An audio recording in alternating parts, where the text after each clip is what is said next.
Hello les cœurs, comment allez-vous? Bienvenue dans le mood du jour de la rentrée. J'espère que vous avez passé un excellent été, que vous avez bien profité des vacances pour vous ressourcer en famille, avec les amis, mais surtout avec vous-même, que vous avez pu profiter des bienfaits du soleil, de l'eau, de l'air, enfin que vous avez bien mangé tous ces aliments qui étaient chargés en énergie. Voilà, donc cette rentrée s'annonce très très riche. Elle a commencé avec une pleine lune, une super pleine lune en Poisson. Alors, que d'émotions pour cette rentrée. Que d'émotions parce que à l'heure où on est en train de se dire bon bah ça y est, c'est la fin des vacances, on fait le deuil de entre guillemets tous ces moments agréables de lâcher prise que nous avons pu vivre, j'espère, durant ces vacances.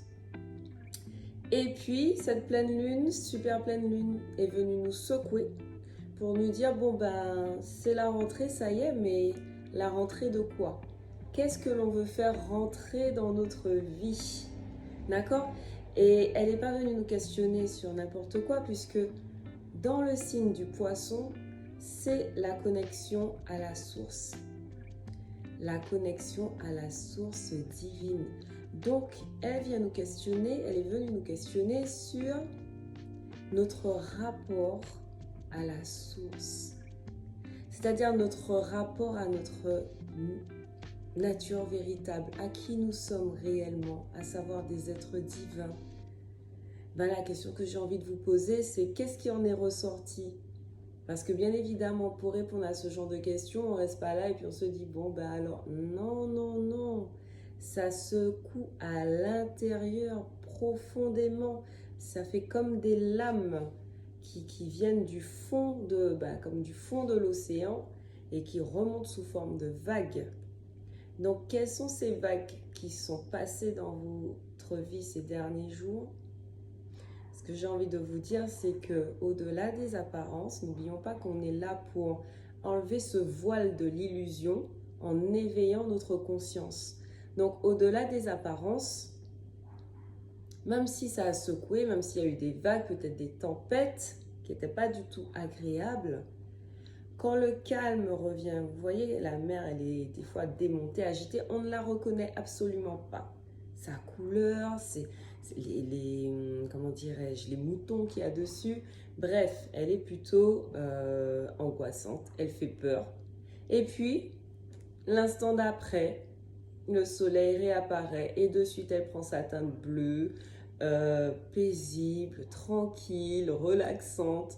Donc voilà, c'est un peu ça la vie. Là, à cette période, elle nous a secoué. Mais maintenant que les effets de la pleine lune sont passés, comment vous sentez-vous?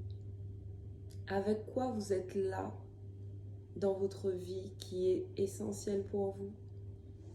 Alors, je le disais dans un post, on veut faire des choses extraordinaires, on veut se dire, oui, il doit y avoir ça de magnifique pour qu'on soit à l'essentiel de notre existence. Mais en fait, non. Comment de l'ordinaire, de mon ordinaire, je fais l'extraordinaire? Eh bien, c'est forcément en étant dans l'ouverture de mon cœur et en posant justement un nouveau regard sur ma vie. Ce nouveau regard, c'est un regard qui est exempt d'attente. C'est un regard qui s'émerveille, ou en tout cas qui est curieux de tout, comme les enfants. N'oublions pas, les enfants sont nos premiers maîtres. Alors attention, quand je parle de maîtres, que nos enfants sont nos premiers maîtres, c'est à ne pas confondre avec le fait que des enfants soient nos tyrans, hein. Parce qu'il y a beaucoup d'enfants qui voudraient eux-mêmes mener la barque de leurs parents à tout âge. Ça commence très très tôt, j'ai pu l'observer. Donc non.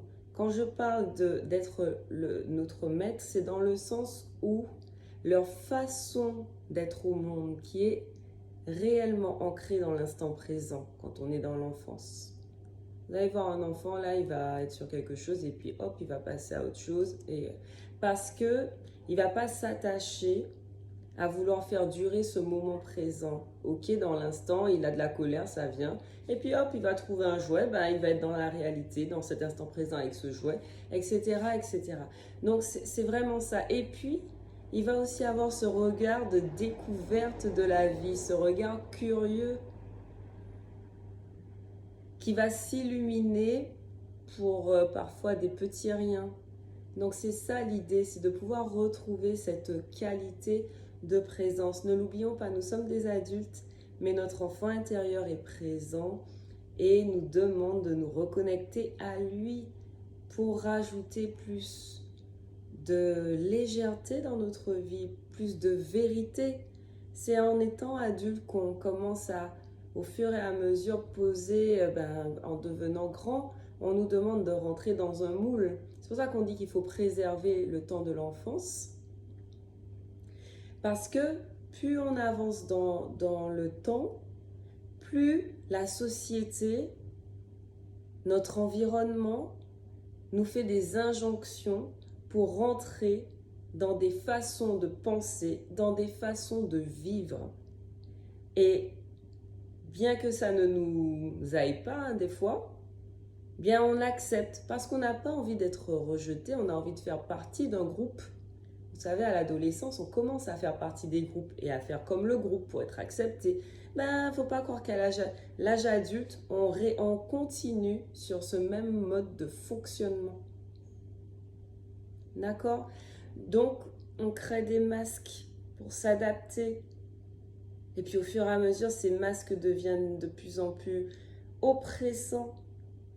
Quand on se regarde dans la glace, on ne se reconnaît pas. Et là, c'est le chemin du mal-être. Donc là, l'idée, c'est de revenir à cet enfant intérieur qui est juste lui-même, avec la sagesse des expériences de la vie que nous avons.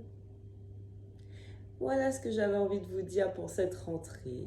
J'avais surtout envie de vous dire, ça y est, nous commençons à être nous allons passer, pour ceux qui sont sous les latitudes européennes, à une autre saison. Ça arrive tranquillement, donc une période de transition quoi qu'il arrive. Et on le ressent bien, cette transition, peu importe l'endroit où nous sommes. D'accord? Donc, cette période de transition va nous demander un rééquilibrage. Et pour ce rééquilibrage, soyez à votre écoute. Si vous avez envie de vous reposer, reposez-vous. Si vous avez envie de danser, dansez. Peu importe, accordez-vous du temps pour pour faciliter cette transition qui se présente tout doux et que cette pleine lune nous a amené surtout à nous questionner sur qu'est-ce que nous voulons faire rentrer dans notre vie, c'est-à-dire qu'est-ce qui est essentiel pour que nous soyons réellement dans une vie qui nous ressemble. Et je le répète encore une fois, il n'y a pas besoin d'aller sur des choses qui sont parfois inatteignables et qui nous génèrent du stress. Et il n'y a pas besoin de se projeter trop loin dans notre vie. C'est juste comment je réenchante mon quotidien d'instant en instant. Je suis Joanne Biron-Sabine, coach thérapeute en épanouissement personnel. Pour ceux qui le souhaitent, j'ai un programme qui est en place depuis maintenant 2 ans où j'accompagne des hommes et des femmes sur une période de 9 mois à raison d'une séance par mois afin de pouvoir justement lever le voile, mettre à distance, prendre du recul et aller toujours plus vers notre essentiel et vivre la vie qui nous ressemble. Dans ce programme, je partage beaucoup d'outils, notamment la base, la sophrologie caïcédienne qui va vous donner des outils pour réenchanter, déjà pour vous accueillir, mieux gérer vos émotions, mieux gérer votre stress si vous en avez, votre relation à vous-même, à votre corps, mais pas que. Dans ce programme, il y a aussi une approche psycho-énergétique. Donc toute la sphère cognitive, vos pensées, quelles sont-elles, vos croyances, y en a-t-elle qui vous limitent, quelles sont vos valeurs, comment vous pouvez mettre en place des actions concrètes pour mettre en place le changement. Quand je parle du changement, attention, c'est changement d'habitude qui vous fait pas vous sentir forcément bien. Donc pour aller vers des habitudes qui vous génèrent du mieux-être, que ce soit au niveau physique, émotionnel, mental. Voilà. Et donc, si vous souhaitez avoir plus d'informations, je vous invite à aller sur mon site joannebironsabine.com ou à m'envoyer un MP. Voilà, je suis présente sur les réseaux sociaux Instagram et Facebook sous l'appellation Joanne Coach Thérapeute. À très très vite, je vous souhaite le meilleur avec amour toujours. Ciao ciao.